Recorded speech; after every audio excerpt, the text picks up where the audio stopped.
Kabajamtoota hordoftoota chaanaalii keenyaa gara chaanaalii keenyaa nagaa jecha warri maatii hin taane yoo jiraattan sabskiraayib gochuun maatii ta'uu hin dagatinaa jenna.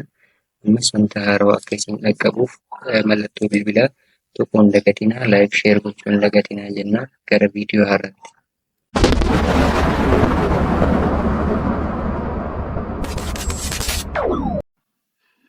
Egaa har'a kan ilaallu ICT COC levelii lammaffaati jechuudha.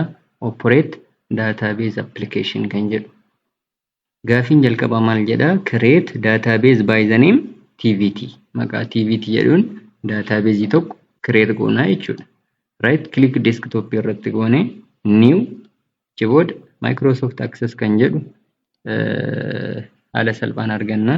Achi booda TVT kan jedhu type godhuufiidha jechuudha. TVT kan jedhu bifa kanaan database tokko create goonee xumurree ishii tanas enable gochuu hin dagatinaa. Gaafii jalqabaa bifuma kanaan xumurraa jechuudha. Gaafiin inni itti aanu create new database and create the following student and course table. Database create goonee xumurree jirra. Amma maal create godhaadha? Table student jedhuu fi table course jedhu create goonaa jechuudha. Ammas create table one by the name what? Student. Maqaa student jedhuun table jalqaba create godhaanuun jedha jechuudha. Table create gochuuf gara database keenyaa deebine create jennaani. Then table. Table kan jedhu kanarratti amma dhufnee asirratti right click what? Design view.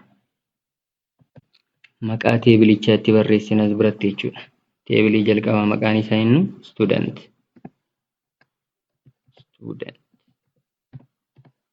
Student jennee teebilii keenya barreeffannee okay jennaan. Design view kana nu baasaa jechuudha.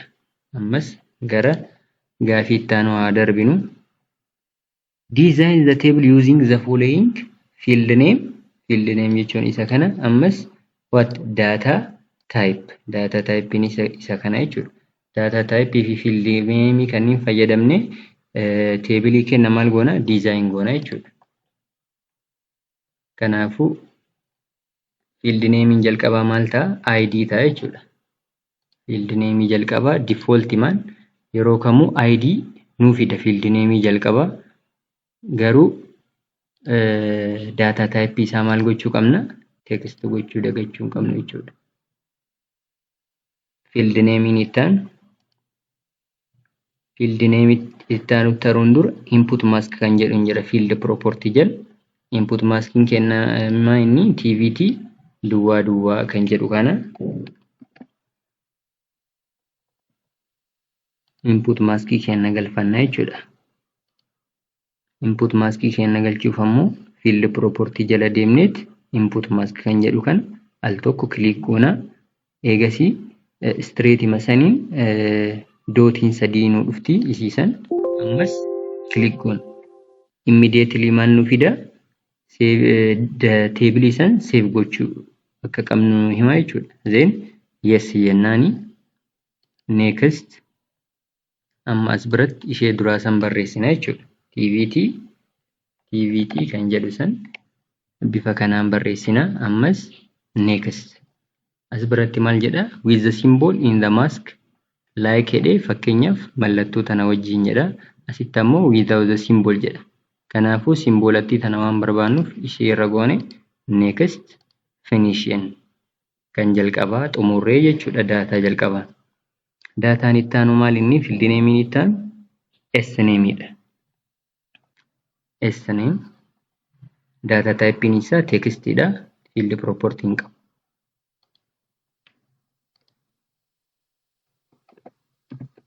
Sname. Data type in text dha. Field property ammoo waan hin qabneef kan itti aanutti darbina jechuudha.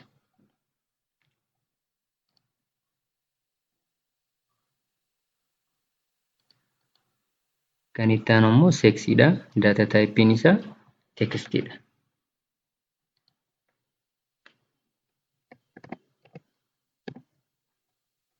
data type text, field property immoo field property akkuma asitti argitan validation rule irratti f and m jedha.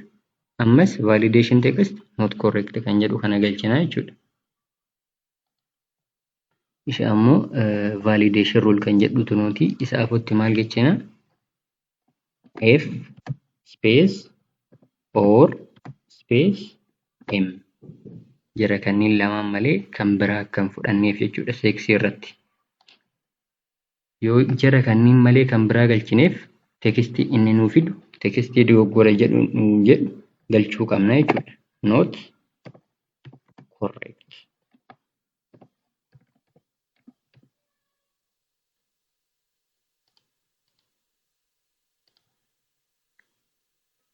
Ammas field name sadaffaa xumurree kan nu hafeenyu age data type isaa maal inni numberidha jechuudha. Validation rule isaa greater than 80 and less than 45. Warra umriin isaanii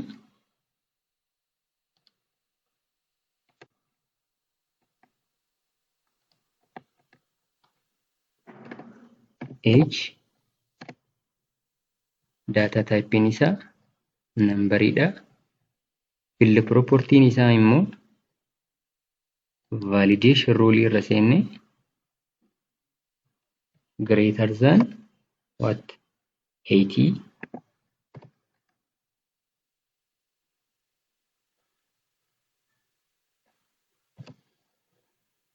space and space less than 45 warra jidduu kana ta'uu qaba jechuudha validation rule age. Egaa kana xumurree ammas field name itti tarra. Department data type isaa textidha.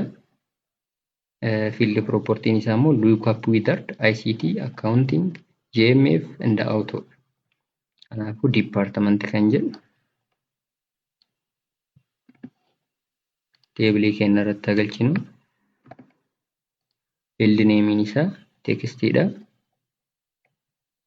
Field property immoo lookup wizard. Lookup wizard ammoo kan argan mallattoo tana jala isa dhumaarra yoo deemne lookup wizard kan jedhu arganna. Then I want the lookup field to get the values from another table or query. Table biraa irraa yoo kan barbaannu ta'e isii filanna. Garuu amma table biraa irraa waan hin qabneef maal goona? I will type in the values that I want kan jedhu irratti goone next. Kan jalqabaa maal inni? ICT dha jechuudha. ICT kan ittaan accounting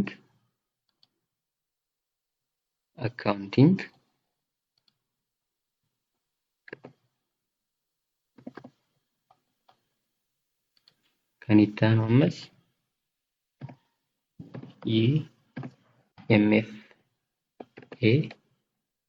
kan ittaan ammoo auto.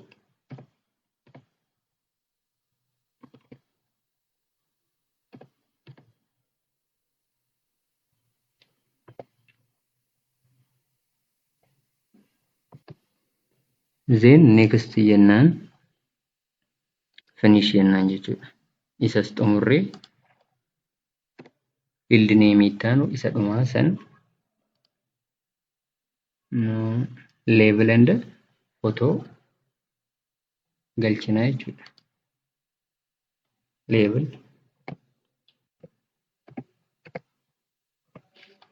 data type isaa maal inni? Number. Ammas photo. Data type isaa attachment kan jedhudha jechuudha. Photo yoo ta'e attachment kan jedhu fayyadama. Bifa kanaan haala kanaan table jalqabaa xumurree jechuudha. Save jennee close jennaan. Gaafiin ittaan ammoo maal inni? Define ID as primary key for both table. Tan field name irratti ID jaltu teebilii lachuu irrattuu maal gochuu qabna? Primary key gochuu hin dagatinaadha. Kan teebilii jalqabaatiif maal gooneerra? Primary key gooneerra jechuudha. ID irratti. Kan lammaffaatis ID irratti primary key gochuu hin dagatinaa. Ammas gaaffiin jaaffaa maal jedha? Enter the following data in the table as it is. Akkuma jirutti data kan teebilii studentiidhaaf galchuu qabna jechuudha. Isa galchuun dura ammoo maal gochuu qabna?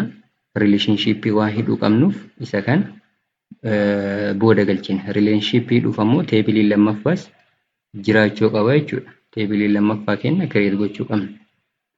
Kanaafuu gara gaaffii torbaffaatti ceenaa jechuudha. Create the following table 2 by the name what? Course. Course kan jedhuun teebilii lammaffaa create godhaan jedha jechuudha. Kanaafuu ammas gara database keenyaa deemneeti create table right click goone design view course okay jennaan jechuudha. Akkuma argitan ammas isa jalqabaa maal nu godhe? Default man ID nu godhe akkasuma primary key ID irra nu kaa'e jechuudha. Kan jijjiiruu qabnu ammoo data type isaati. Data type isaa maal inni? Text dha jechuudha kun. Text goona input masking isaa ammas TVT duwwaadha jechuudha. Kanaafuu data type fi field property isaa jijjiiruu qabna jechuudha. Data type irra click goone mallattoo kana tunne text field property irra ammas deemne input mask irra click goone mallattoo tana ammas mallattoo sadii kana click goona teebilii keessan save godhaa jedha. Yes jennaani then next ammas as bira maal goona TVT kan jedhu kana barreessina jechuudha. Next step ma isa dura waan ta'eef hin ariifadha. Isii gubbaa irratti goone next finish input maskis xumurre jechuudha. Teebilii koorsiidhaaf data field name ittaanu yoo darbi course name jedha course code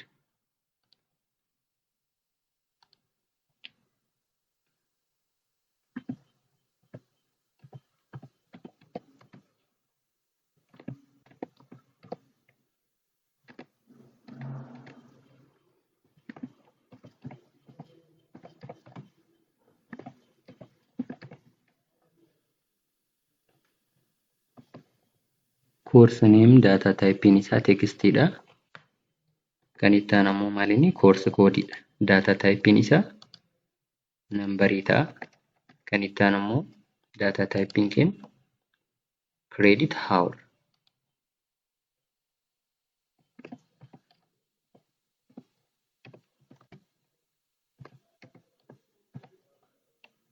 Isas data type isaa number ta'a jechuudha. Bifa kanaan field course tables edit goone design goone xumurra save jenne close gochuu dandeenya jechuudha. Haala kanaan teebilii lachuu design goone xumurreera jechuudha. Kan ittaanu kaminni enter the following data in the table as it is. Dataan kun ammoo kan teebilii kamiiti? Teebilii courseeti jechuudha. Akkuma jiru kanan maal goona? Data kana itti galchuu qabna. Data galchuuf ammoo maaltu barbaachisa jenne? Relationship dursa kennuufi barbaachisa jechuudha. Relationshipin teebilii lamaan jidduu jiraachuu qaba.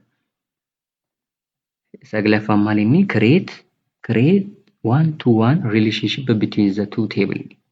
Kanaafuu maal goona? Relationship teebilii lamaan jidduutu relationship one-to-one create gochuu qabna jechuudha. Relationii uumuuf ammoo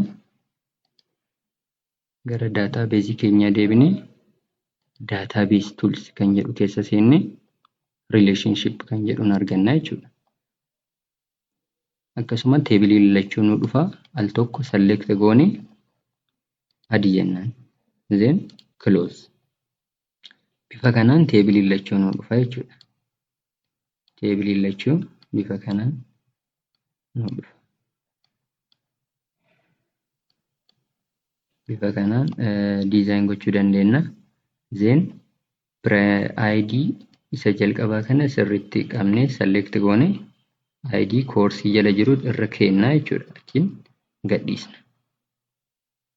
ID ta'uu isaa insure ta'uu qabna. Relationship typein isaas kunoo 1 to 1 jedha. Then enforce referential integrity kan jettu san tick goona. Isaan kaniinis gochuu dandeenya. Cascade update related data fields and cascade delete related records. Teebilii tokko yoo update goone inni kunis akka update ta'u, teebilii tokko ammas isa keessaa recordii walitti dhiyaatu yoo delete goone kan itti aanu keessaafis delete akka ta'u kan jedhu isaanis tick goone create jennaan jechuudha. Bifa kanaan relationship 1 to 1 create goone jechuudha. Then isa save jennee close. Relationship keenya uummanni xumurree kan itti aanu maal ta'a?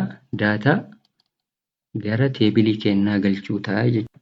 Haala kanaan teebilii keenya banne maal gochuu dandeenya? Data duraa san galchuu dandeenya jechuudha. Bifa kanaan. Har'aaf asuma irratti geessinaa yeroo itti aanu paartii lammaffaadhaan gaaffiiwwan itti aanu bifuma ammaatii kanaan xumurraa jechuudha.